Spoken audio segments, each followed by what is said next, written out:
الشيطان الرجيم بسم الله الرحمن الرحيم الحمد لله الذي نور قلوب العارفين بنور معرفته وأثبت فؤاد أنبيائه وأوليائه بقصص الأنبياء والمرسلين وأكمل إيمان المسلمين والمؤمنين بولاية علي أمير المؤمنين عليه السلام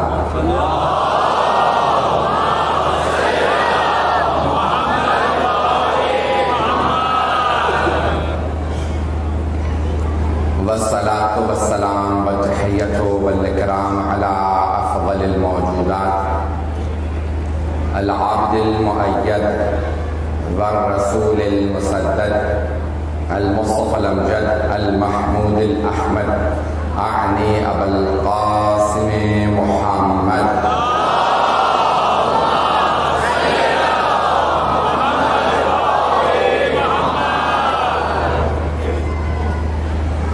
وعلى روحه ونفسه وسحره وبصيره سيد الأتقياء والأصفياء مولى الموالي إمام المتقين علي بن أبي طالب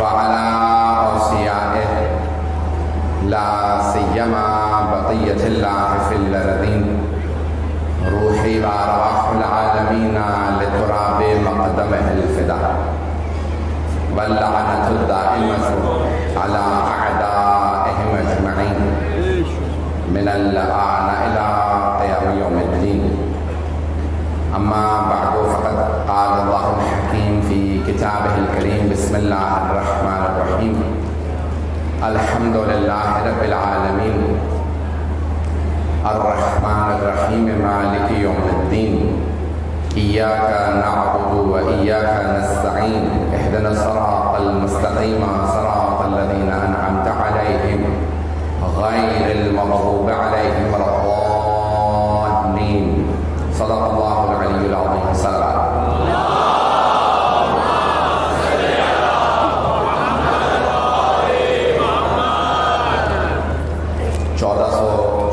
کا محرم الحرام شروع ہو چکا دنیا بھر میں مجالس برپا ہے ہم جناب خاتون جنت کی خدمت میں جناب سید الشہداء کے اجداد ان کے بابا ان کے نانا ان کے دادا ان کے بھائی ان کی بہنوں ان کی اولادوں کو پرسہ دینے کے لیے آئے میں نے اس اشرے کا موضوع ام الکتاب انتخاب کیا اور قرآن کریم نے سورہ فاتحہ کو ام الکتاب کہا ہے اس اشرے میں سورہ فاتحہ کی تفسیر آپ کی خدمت میں پیش کروں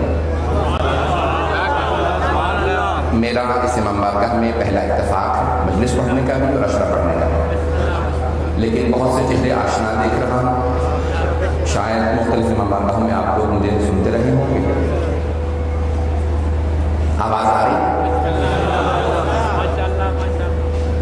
میں تمام خدمت میں جو مطالب پیش کروں انہیں قبول فرما لیجیے گا میری ٹوٹی پھوٹی اردو اور میرے جو مختصر سے الفاظ ہوں اور ان مطالب کو جو مجھ ناچیز نے اس اشرے کے لیے تیار کیے ہیں اپنا بھائی سمجھتے ہوئے قبول فرما لیجیے اہل بیت کو تکبر پسند نہیں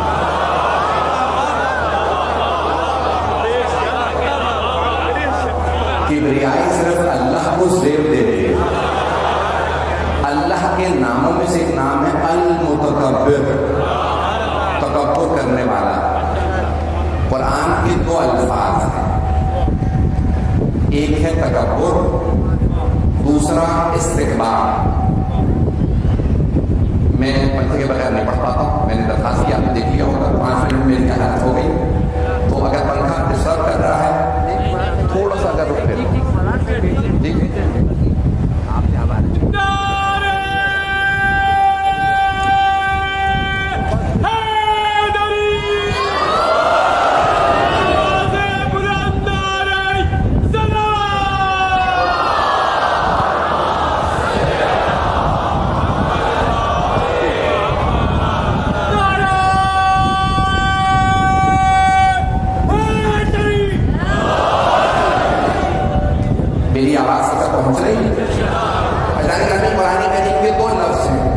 ایک ہے تکبر، دوسرا ہے استکبار.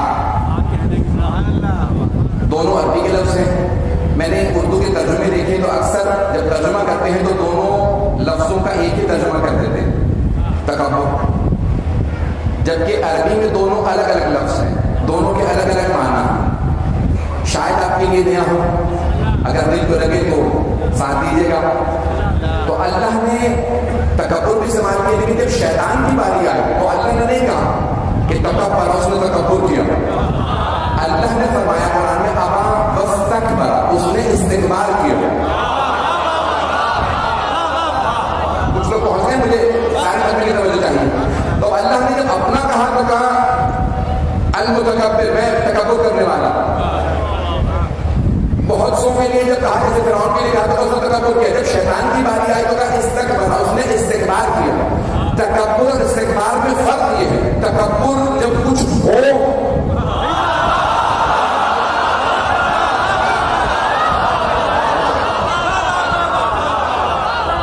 جب کچھ ہو انسان اس پہ ناز کرے تو کہتے ہیں تکبر کیا. کچھ ہو، کسی کے پاس دولت ہے، دولت پہ ناز کرے تو تکبر ہے. کسی کے پاس شہرت ہو، شہرت پہ ناز کرے تکبر ہے. کوئی خوبصورت ہو، خوبصورتی پہ ناز کرے. کچھ ہو اور ناز کرے تو تکبر، اور کچھ نہ ہو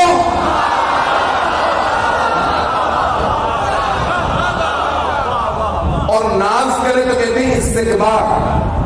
اللہ نے جب شیطان کا تذکرہ کیا تو اللہ نے فرمایا ابا واستکبر، اس نے سجدے کا انکار کیا اور استکبار کیا، تکبر نہیں کیا. اب پتا چلا جو اللہ کے بنائے ہوئے کے مقابلے میں آ جائے وہ تکبر نہیں کرتا، استکبار کرتا ہے.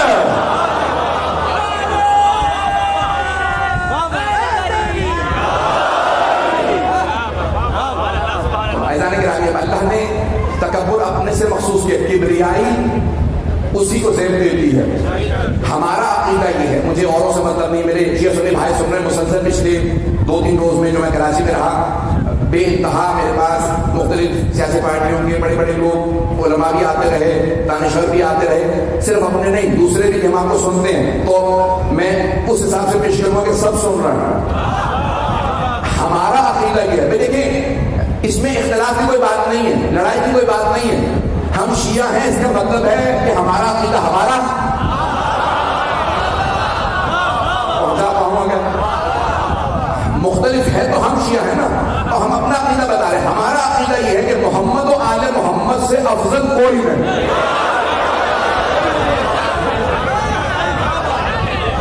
ہمارا عقیدہ یہ ہے کہ اللہ کے بعد جو اللہ نے عظمت ان 14 کو دی ہے وہ کسی کو نہیں دی، لیکن ان 14 نے کبھی تکبر نہیں کیا. پہنچ گئے میرے بھائی، ان 14 نے کبھی تکبر نہیں کیا. ان کی عظمت سے زیادہ کسی کی عظمت نہیں. میں دیکھیں امت کا آل محمد سے کوئی مقایسہ ہی نہیں ہے. لا یقاس بنا احد، خود مولا کا فرمان ہے کہ امت رسول خدا میں ہم اہل بیت سے کسی کا کوئی مقایسہ نہیں، کوئی مقابلہ نہیں. جو میرے بچے، میرے بھائی ابھی نہیں پہنچے ہیں، میں اپنے بچوں کے لیے پیش کر رہا ہوں کہ عزیزان گرامی، یہاں آپ نے کتنا چراغا کر رکھا ہے، کتنی لائٹنگ کی ہے. اگر یہ کوئی آدمی یہاں سے چراغ نکالے، بلب نکالے اور سورج کے سامنے پیش کرنے لگے اور باقی بچوں سے پوچھے بتاؤ روشنی کس کی زیادہ ہے، تو شاید کوئی بچہ کہہ دے عقل ہے، سورج سے بلب کا مقابلہ.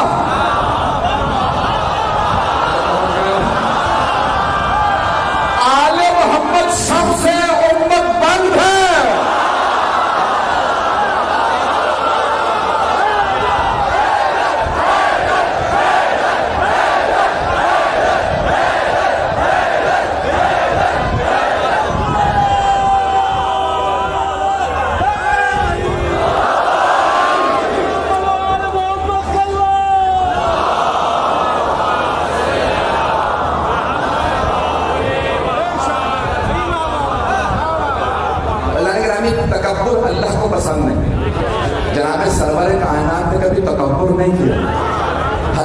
فرمایا نا جب آپ نے کہ بنی آدم میں سب سے افضل میں ہوں، تو اس کے فوراً بعد کا بلا فخر، لیکن اس میں ناز نہیں کرتا، پتا اس لیے رہا ہوں کہ یہ اللہ نے مجھے نعمت دی ہے. پتہ نہیں لوگ ہیں یا نہیں. آپ نے فرمایا میں تکبر نہیں کر رہا، اللہ نے ایسا بنایا کہ کسی کو مجھ پہ فوقیت نہیں، فضیلت نہیں.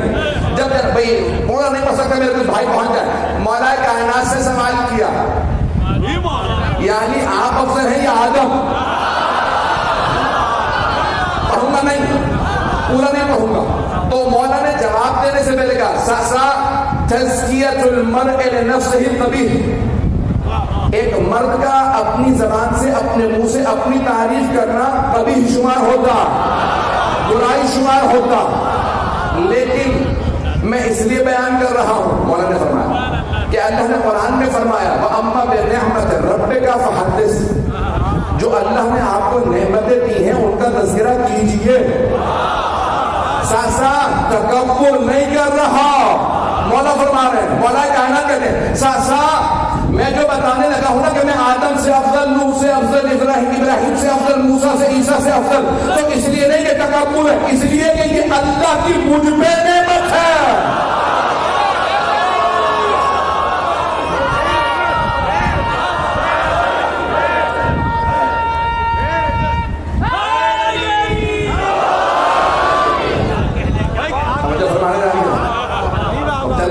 سورہ فاتحہ کی تفسیر کو پیش کرنا، ایک ایک آیت کو الگ الگ چاہ رہا ہوں کہ پیش کروں گا آنے والے دنوں کے اندر. تو سورہ فاتحہ، فاتحۃ الکتاب، مجھے صرف سورہ فاتحہ کی 7 آیات ہیں، ہفتے کے دن بھی 7 ہیں. اللہ نے قرآن میں بتایا 7 سماوات، آسمانوں کی تعداد بھی 7 ہے. جب حج پہ جائیں گے نا تو کعبے کے طواف کے 7 چکر ہیں. صفا مروہ کے درمیان جب سعی کریں گے تو 7 چکر ہیں. 3 شیطانوں کو مینا میں جب کنکریاں ماریں گے تو 7 کنکریاں ماریں گے. اگر پہنچ رہے ہوں نا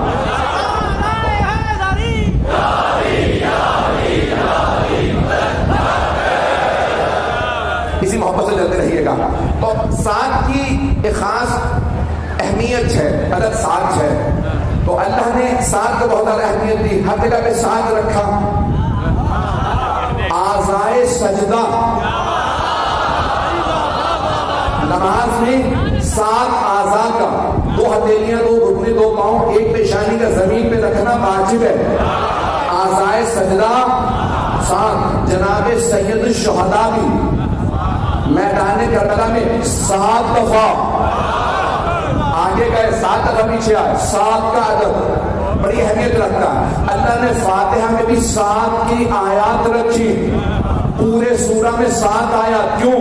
انسان کی زندگی 7 میں 7 کے چکر لگا رہی ہے. 7 توجہ رکھیے گا، 7 کے چکر لگا رہی ہے. ایام ہفتہ 7، پھر دوبارہ وہی، جیسے ہی جمعہ ختم ہوگا پھر دوبارہ ہفتہ شروع، ہمیشہ 7 رہتے ہیں.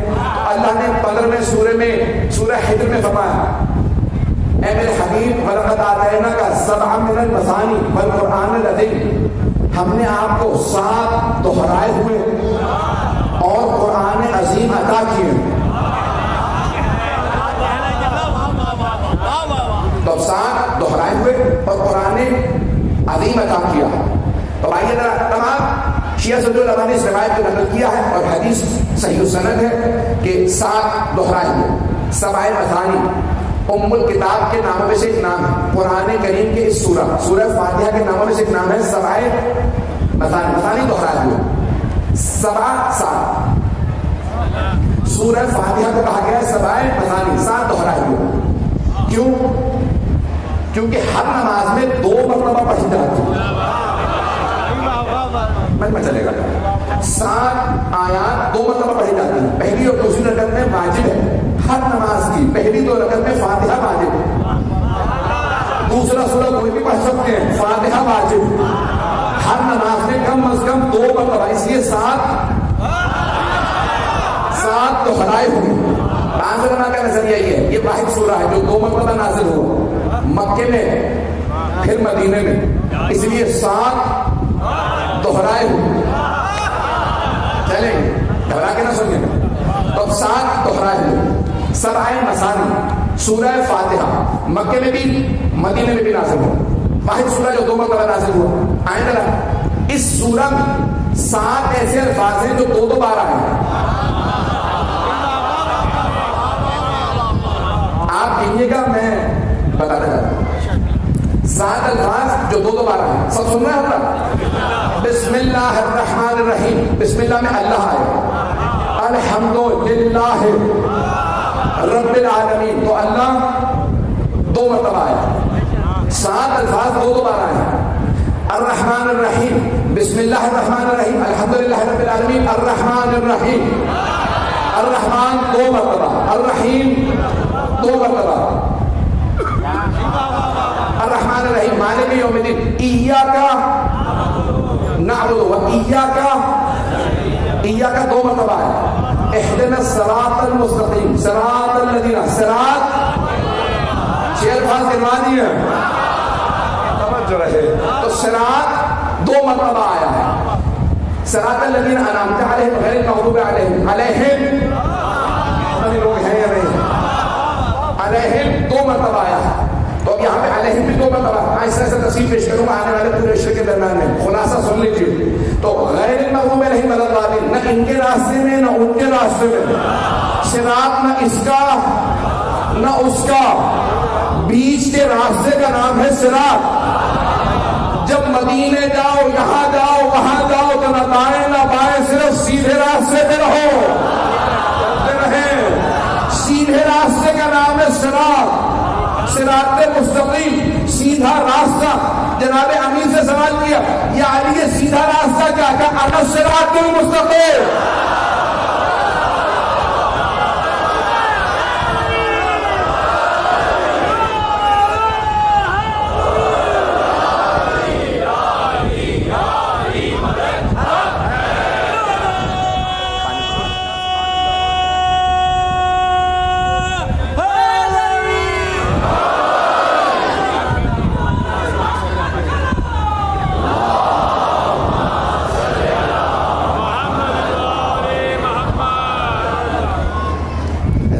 یہ 7 دہرا قرآن کے امام محمد باقر علیہ السلام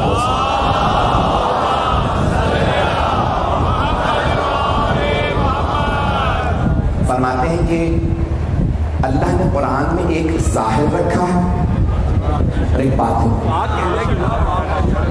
پھر آپ فرماتے ہیں کہ اتنی محنت کرتے ہو تو ایک ظاہر پہ پہنچتے ہو، باطن پہ پہنچ نہیں پاتے۔ کچھ لوگ ہیں جو باطن پہ پہنچ جاتے ہیں، پھر مولا فرماتے ہیں وہ جو باطن ہے نا، اس کا ایک اور باطن ہے، اور اس باطن کا ایک اور باطن ہے۔ آپ تو 3 پہ گھبرا رہے ہیں۔ مولا فرماتے ہیں ظاہر ایک ہے، باطن 70 ہے۔ کہا لوگ اتنی محنت کرتے ہیں تو ایک باطن تک پہنچتے ہیں، کہ ہم آل محمد کے پاس 70 کے 70 باطن ہیں۔ تو بہت سے لوگ جب تفسیر سنتے ہیں تو کہتے ہیں بھئی یہاں جب یہ کہہ دیا تو دوسرا قول کیسے ہو سکتا ہے؟ بھئی یہ ظاہر ہے، دوسرا باطن ہے۔ میں یہ بجوا اور میں آگے نہیں بڑھتا ہوں جب تک کہ میں بات سب تک پہنچانا دوں۔ تو اللہ نے کہا اب میں نے پیش کیا ظاہری طور پہ سورہ فاتحہ 7 دہرائے ہوئے، ظاہری طور پہ سورہ فاتحہ، لیکن آئیے ذرا 7 کو دہرائیں تو 14 بنتے ہیں۔ اب پہنچ رہے ہیں، توجہ سارے بندے کی توجہ، 7 کو دہرائیں، 7 گنا پڑھائے، سب کو یاد ہے، 7 گنا 14 ہوتا ہے۔ اللہ فرما رہا ہے وَلَقَدْ آتَيْنَاكَ سَبْعًا مِنَ الْمَثَانِي وَالْقُرْآنَ الْعَظِيمَ، اے میرے حبیب ہم نے آپ کو 7 دہرائے ہوئے اور قرآن عظیم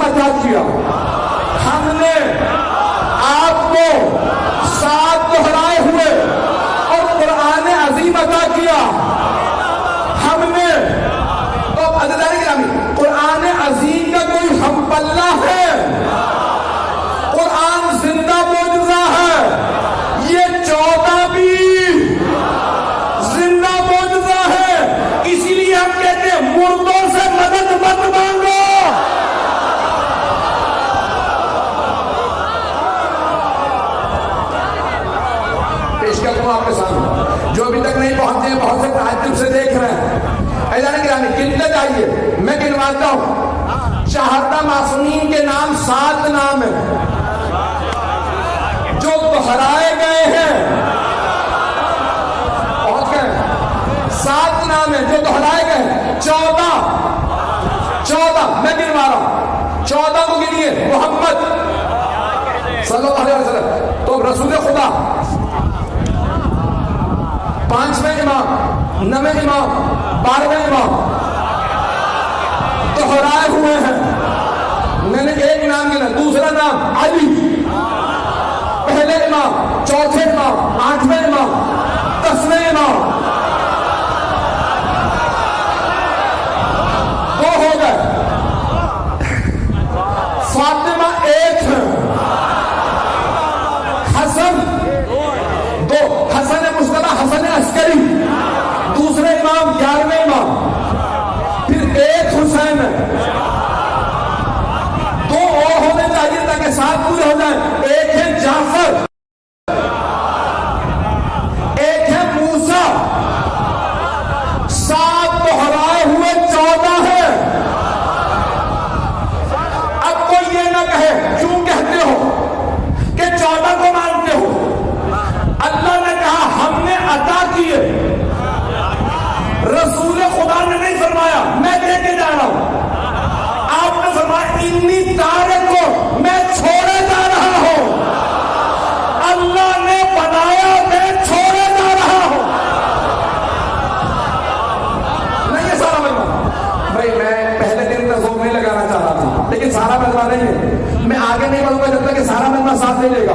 حبیب خدا نے نہیں، خدا کی قسم ہم نہیں کہتے رسول خدا نے علی کو بنایا، قرآن کی قسم ہم نہیں کہتے کہ رسول خدا نے علی کی خلافت کا اعلان کیا انہوں نے بنایا، علی کی قسم ہم نہیں کہتے رسول خدا نے بنایا، قرآن کی قسم علی کو رسول خدا نے نہیں بنایا، بنایا اللہ نے ہے، بتایا مصطفیٰ نے۔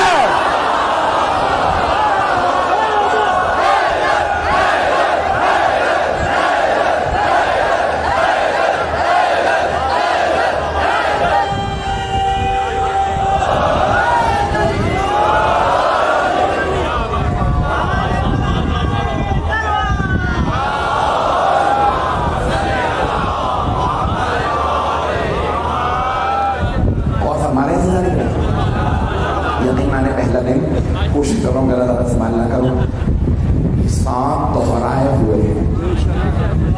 تو عزیزان گرامی، آج تک قرآن باقی ہے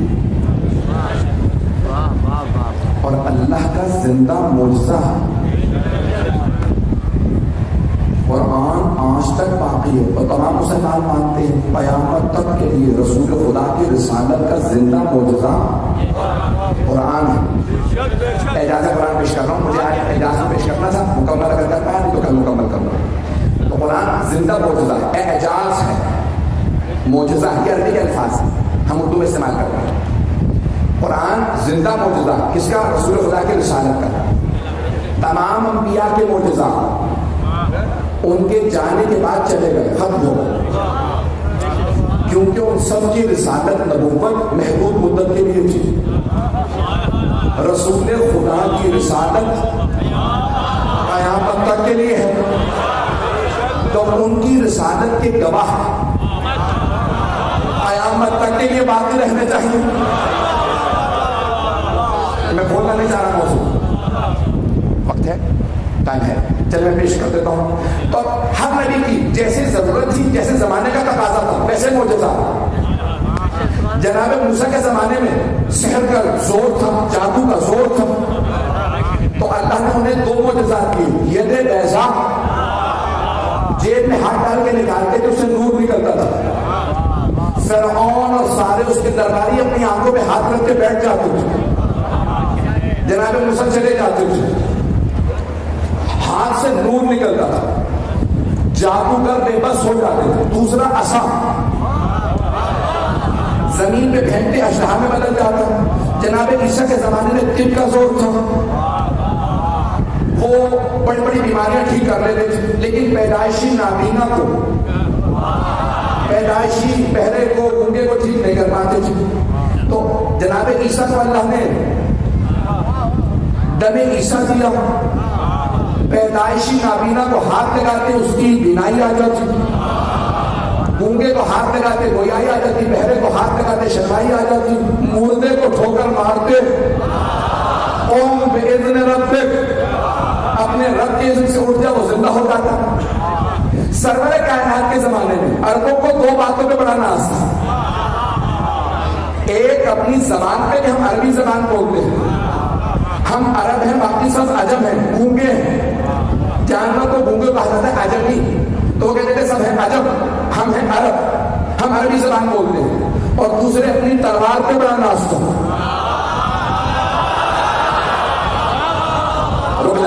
تو تلوار پہ بڑا ناز تھا، چھوٹی چھوٹی باتوں میں لڑائی ہوتی، نسلوں میں کچھ لوگ اشتعال کرتا رہتا۔ اللہ نے کہا میں محمد کو رسول بنا کے بھیج رہا ہوں، نبی بنا کے بھیج رہا ہوں، اپنا رسول اپنا نبی۔ اب سارے عربوں کے مقابلے میں اللہ کو رسول خدا کو معجزات دینے تھے تاکہ جواب ملے کہ دیکھو تمہاری عربی زبان ہے، ادبیات میں ماہر ہو، شاعری میں مہارت رکھتے ہو، فصاحت و بلاغت رکھتے ہو، اللہ نے تمہاری زبان کا جواب قرآن دیا، قرآن کا تم جواب نہیں لا پاؤ، تمہاری زبان کا جواب قرآن ہے، تمہاری تلوار کا جواب علی ہے۔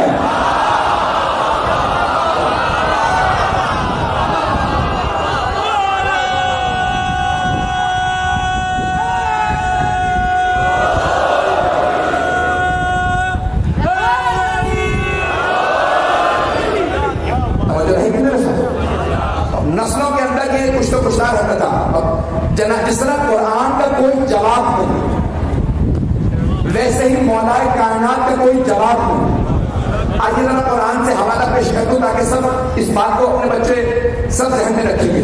تو اللہ نے فرمایا کہ ہم دو طرح کی نشانیاں بھیجیں گے، سنریہم آیاتنا، سورہ فصلت سے پیش کرو، سنریہم آیاتنا فی الآفاق وفی انفسہم حتی یتبین لہم انہ الحق۔ ہم نے دو طرح کی نشانیاں بھیجیں گے، ایک آفاق میں آفاقی نشانی، سورج چاند ستارے یہ سب آفاقی نشانیاں، اور دوسرے ان کے اپنے نفسوں میں انفسی نشانیاں۔ تو دو طرح کی نشانیاں، ایک خاموش نشانی، دوسرے بولتی ہوئی نشانی۔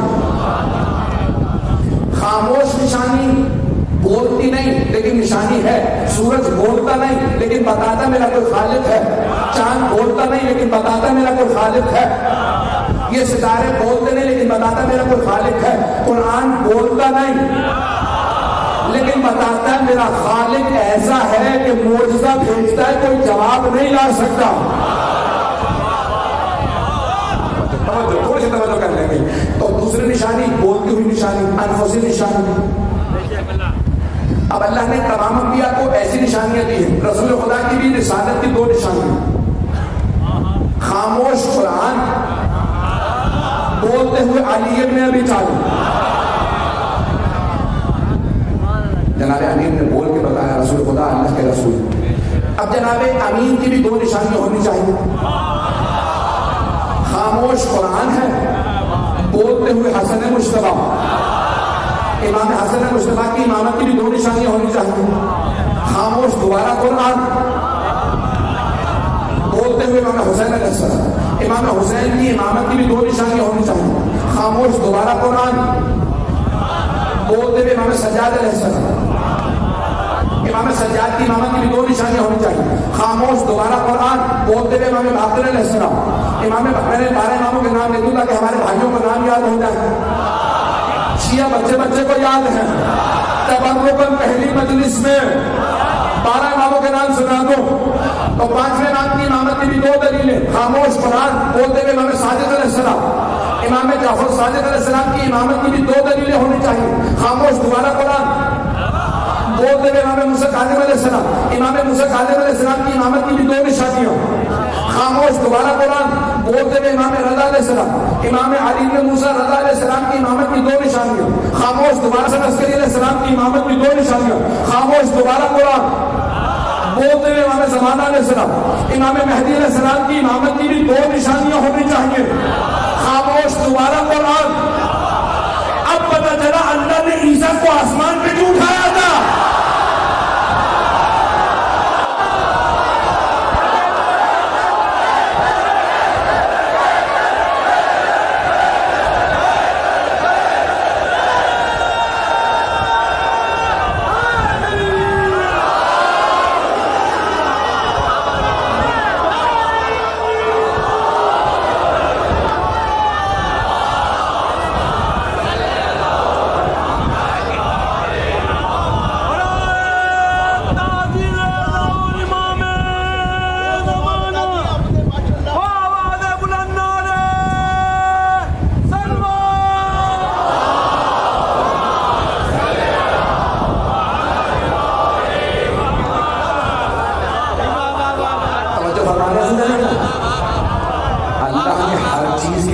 امامت رکھی ہے. حضرت عیسیٰ کو اس لیے اٹھایا, دنیا کی آبادی اب 8 ارب ہونے والی ہے. 8 ارب, 2 ارب مسلمان ہیں, 2.5 ارب عیسائی ہیں. اور جو مسلمانوں سے اگر کوئی 3 تعداد میں آبادی میں زیادہ ہے نا, وہ عیسائی.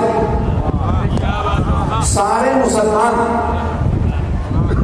حضرت امام زمانہ کے ظہور پہ انہیں مانے نہ مانے, حضرت عیسیٰ کے آنے پہ مسلمان و عیسائی سب انہیں مان لیں گے. اب رسول خدا کی حدیث سنیے, شیعہ سنیے, دونوں کتابوں میں موجود ہے. صحابہ کا مجمع تھا, پیغمبر نے فرمایا میرا بیٹا مہدی ظہور کرے گا مکے سے ظہور کر کے کربلا جائے گا, پھر فلسطین. جب بیت المقدس میں میرا بیٹا پہنچے گا تو اللہ عیسیٰ کو نازل کرے گا. جب حضرت عیسیٰ نازل ہوں گے تو نماز کا وقت ہو جائے گا.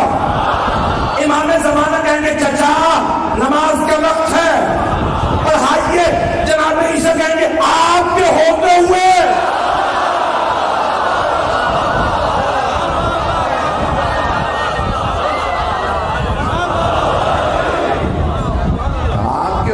میں نماز کیسے پڑھا سکتا. تو جو کتابوں میں الفاظ آئے وہ امامکم منکم, تمہارا امام تم میں سے ہوگا, اس امت سے ہوگا, گزشتہ امتوں سے نہیں. جب دیکھیں گے نا سب کہ حضرت عیسیٰ امام زمانہ کے پیچھے کھڑے ہیں,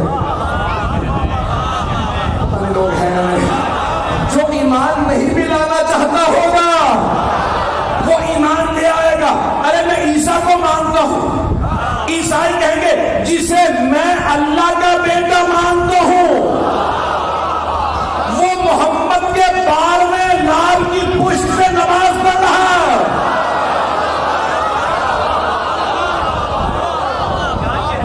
ایک مرتبہ سارے عیسائی حضرت عیسیٰ کی خاطر 12ویں امام پہ ایمان لے آئے. اور جو تعصب نہیں رکھتا ہوگا, میں نے نام نہیں لیا, وہ بھی صاحب زمان پہ اس وقت ایمان لے آئے. اللہ نے ہر چیز کے لیے دلیل رکھی. قرآن زندہ معجزہ ہے. آخری بس وقت تمام ہو گیا, ایک آخری پہلو پیش کر دوں. یہ قرآن زندہ معجزہ ہے. قرآن قیامت تک کے لیے باقی ہے. قرآن میراث ہے. قرآن میراث ہے, اہل بیت وارث ہے. اگر میراث قیامت تک کے لیے باقی ہے تو پھر مانو نا پردہ غیب میں کوئی وارث بھی باقی ہے. وارث کون ہوتا؟ کیونکہ آپ لوگوں نے سب نے نہیں, مجھے بات یہ سب نہیں بولیں گے, اس لیے پیش کر رہا ہوں. میں نے مکمل کر دیا تھا موضوع, میں بات پہنچا نہیں پایا ہوں. جب تک سب تک نہ پہنچا دوں میں آگے نہیں بڑھتا, مکمل نہیں کروں گا. اسی پہ ختم کر رہا ہوں, تھوڑی سی توجہ کر لیجیے گا. عزیزان کرام, قرآن میراث ہے, اہل بیت وارث ہے. امت میں کوئی حق نہیں رکھتا کہ میں وارث قرآن ہوں. امت میں حافظ قرآن تو ہو سکتے ہیں,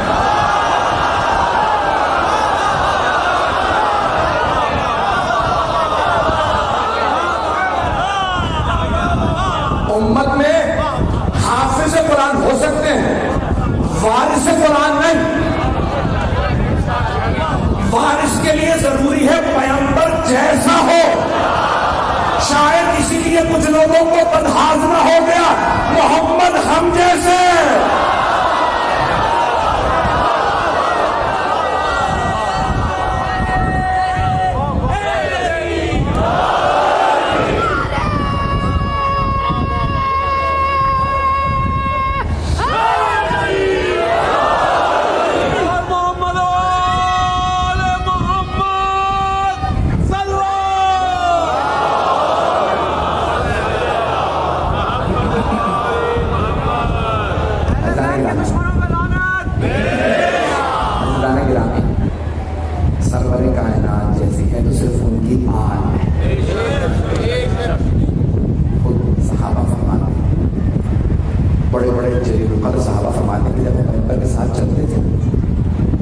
تو راستے میں مشرک کو کافر یہودی نصارہ پوچھتے تھے یہ تمہارے ساتھ کون ہے؟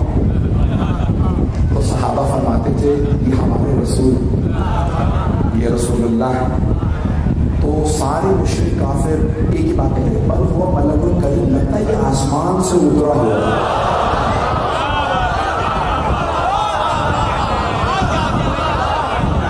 لگتا یہ ہے یہ کوئی آسمان سے اترا ہوا فرشتہ۔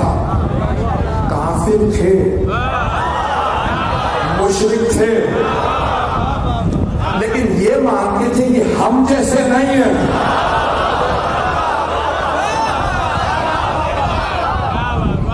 اور صحابہ کے الفاظ بتا رہے ہیں کہ وہ انہیں دیکھ کے پیغمبر کے ساتھ بتاتے تھے یہ اور ہے، اور سرور کائنات کا وجود مقدس، حبیب خدا کا وجود مقدس اتنا پر نور تھا۔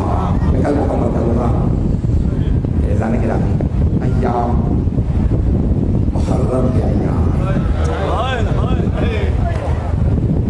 مجھے بہت سے لوگوں نے بہت سی فرمائشات کہیں مسائل کے لیے، یہ پڑھ دیجیے گا، یہ پڑھ دیجیے گا، آپ نے یہ مسائل پڑھا تھا، یہ مسائل آئے پہلا پہلی محرم ہو چکی، دنیا بھر میں عزاداری ہو رہی ہے، زیادہ تر لوگ دو بیویوں کو غصہ دیتے میں نے دیکھا۔ ہاں رسول خدا کو سب سے پہلے غصہ دیتے مولانا احمد کو، امام حسن کو، اور اس وقت عزاداری کے بارے سے امام زمانہ ہے، ہم نہیں پانیے عزاداری امام زمانہ ہے، مولانا زمانہ کو غصہ دے رہے ہیں۔ ایسے ہی ہے نا، آپ کو غصہ دے جائیں مجھے کر کے چلے گئے امام زمانہ کو غصہ دینے جانا، لیکن ہاتھ جوڑ کے چولہا میں شروع کر ایک سیکنڈ میں دیکھیے گا۔ لیکن سب بڑی عقیدت سے دو بیویوں بلکہ شاید 3 بیویوں کو غصہ دینے آنا ہے۔ پیش کروں وہ کون سی 3 بیویاں ہیں؟ پہلی بیوی جناب سید، ایک ماں کو غصہ دینے سب آتے ہیں۔ بیوی آپ کو آپ کے بیٹے کا غصہ دینا، ماں سے زیادہ کسی کو محبت نہیں ہوتی، اور اگر ماں فاطمہ ہو اور بیٹا حسین تو محبت اور کو بڑھ جاتی ہے۔ بس بھائی دیکھ رہیے گا، میری طرف سے جملے پیش کروں گا، 10 منٹ 15 منٹ سے زیادہ۔ تو پہلی بیوی جناب خاتون جنت، جناب فاطمہ کو سلام علیہ، بیوی کو غصہ دینے آنا۔ دوسری بیوی جن سے وہ بڑی عقیدت کے ساتھ غصہ دینے آنا وہ ہے جناب زینب۔ لوگ بڑی عقیدت سے آتے ہیں بیوی آپ کو آپ کے بھائی کو غصہ دینے آنا، بیوی آپ اپنے بھائی کو بغیر دیکھے جی نہیں نہ سکتے تھے۔ روایت بھی یہی ہے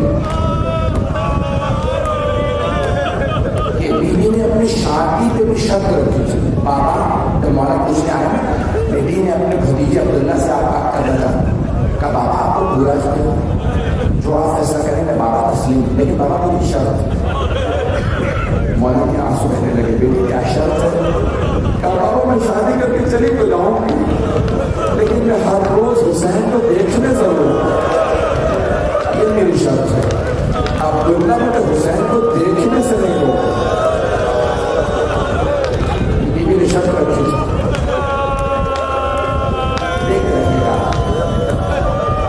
شرط رکھی، جب مولانا حسین جانے لگے نا کروانا، رو کے پیش کر رہا ہوں، تینوں بیویوں کا میں تذکرہ کرنا چاہتا ہوں۔ 10 سے 15 منٹ پہلی مجلس ہے بھائی، میری مجلس میں اگر کوئی رونے نہیں آتا تو نہ آئے، معاد مجلس مصائب مجلس، میں یہ رو لوں یا رولا ہوں تب تک مجھے سکون نہیں ملے۔ جناب زینب نے ایک مرتبہ کہا عبداللہ آپ کو یاد ہے میں نے اپنے اب پہ شرط رکھی تھی جب میرا بھائی کربلا جائے تو میں ساتھ جاؤں گا، 28 رجب ہے، 7 ہجری ہے، بیوی نے مرتبہ کا عبداللہ کو وقت آ گیا ہے، آپ کی اجازت ہے میں بھائی کے ساتھ جانا چاہتی ہوں۔ جناب عبداللہ بہت بزرگ ہو گئے، بیمار تھے، تو آپ نے منع نہیں کیا، زینب مجھے آپ کی شرط یاد ہے، زینب میں منع نہیں کروں، بڑے ڈھکے چھپے الفاظ میں جناب عبداللہ نے فرمایا زینب مجھے میں بیمار ہوں، سہارے کی ضرورت ہے، یہ بھی کہا کہ نہ جائے. تو جناب زینب جانے کیا فرمایا؟ کہا عبداللہ اگر آپ منع کر دیں گے نا تو میں کربلا نہیں جاؤں گا. عبداللہ میں کربلا نہیں جاؤں گا اگر آپ منع کر دیں گے. لیکن عبداللہ ایک بات یاد رکھیے، میں حسین کے بغیر زندہ نہیں رہوں. اگر میرا بھائی چلا گیا میں کم توڑ دوں، میں جی نہیں سکتی. عبداللہ میں زندہ نہیں رہوں. جناب عبداللہ نے کہا میں سمجھتا ہوں آپ حسین کے بغیر جی نہیں سکتے، آپ کربلا چلی جائیں. تو دوسری بیوی جناب زینب کو جنہیں آپ غصہ کرنے آتے ہیں سنیں گے. تیسری بیوی کون ہے؟ ایک شام میں کسی زندان میں چھوٹی سی قبر میں ایک ایسی بیوی ہے، ان بیوی کے کان بڑے زخمی ہیں. نہ جانے اس ملعون نے بالیاں اتار دی ہیں. ابھی تو پہلی مجلس ہے.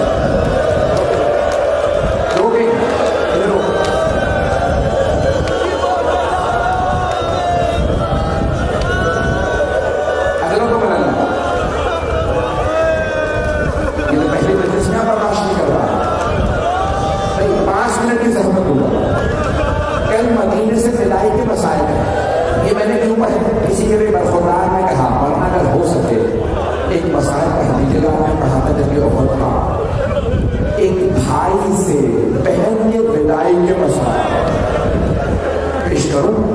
جب جناب حمزہ کو ابو سفیان اور ہندا کے کہنے میں ان کے غلام وحشی نے نیزہ مارا تھا، اس نے پشت میں نیزہ مارا تھا، چھپ کے سینے سے نیزہ نکل آیا. جناب حمزہ جب گرے نا تو ہندا ہے، اس نے وحشی سے کہا سینہ چاک کر مجھے کلیجہ نکال. اس نے سینہ چاک کیا، کلیجہ نکالا. رسول خدا فرماتے ہیں اللہ نے کلیجے کو سخت کر دیا تاکہ کافرہ مشرکہ کے جسم کا حصہ نہ بنے. اس نے کلیجہ چبایا، کھانا چاہتی تھی، اللہ نے سخت کر دیا. ایک مرتبہ اس ملعون نے کہا اپنے غلام وحشی سے کہا حمزہ کی آنکھیں نکال. پڑھو نہ پڑھو میرے بزرگ کہنے نہ پڑھیے. پھر اس نے کہا ان کا ناک کاٹ. اس ملعون نے ناک کاٹ. اس نے کان کٹوائے، جناب حمزہ کے کان کاٹ. پھر کا ہاتھوں کی ساری انگلیاں کاٹ. اس نے ایک ایک انگلی کاٹی، کا پاؤں کی انگلیاں کاٹ.